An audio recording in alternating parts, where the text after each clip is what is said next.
I have seen the selfish generation with this absurd sense of entitlement.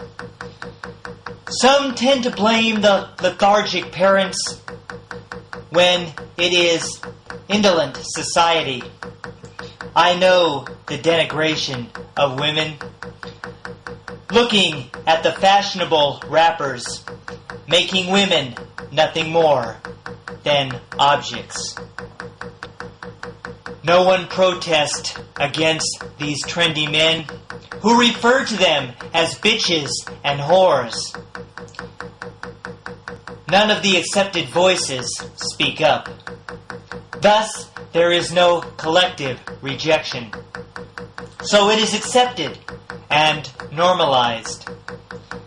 Now the culture exploits the weakness, where people want to be hip and current, while hanging around people who are cool, unlike common parents and grandparents. The accepted ones are told what to wear. Then they are told which bands are admired, or what television shows they can watch, goaded by mass commercialization. Its people lack any significance, or making the critical decisions, or how much they are being exploited, or how many judgmental things they do because of needs to fit in and belong.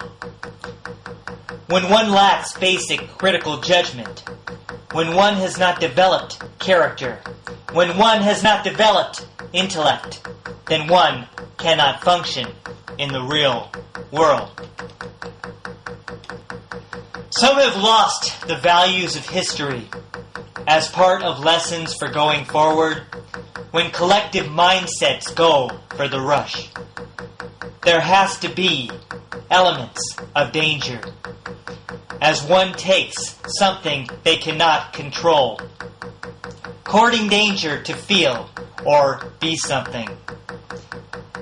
Some have no natural interactions, lacking discipline for self-mastery.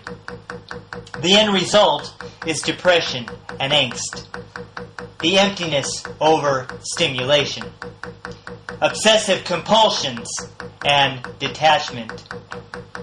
I know the safety net generation, the age bracket that does not feel failing.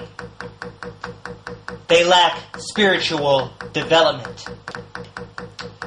As they look at the world through their warped eyes, living the creation of selfish lives through the media and the internet, then through their peers and initiations. Learning in school has become obsolete. Being literate is monotonous.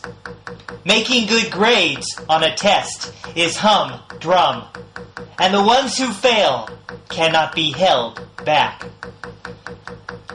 The schools do not worry if they study, or if children stay up all night tweeting, for the schools will offer them tutoring to show them how to pass a test or cheat. Passing the test is not as important as knowing what they were supposed to learn. I know the blaming game generation who looks in the mirror and blames others. But if one chooses not to know something, that is a fruitless, unproductive choice, and expect others to fill in the blanks. But some choose to master useful knowledge, helping with choices of relationships or paid employment after schooling years. All lives are choices moving towards outcomes. One leaves one ill-prepared for the real world. Another leaves one with conversation. Choice belongs to the individual who can live in or out of selfishness.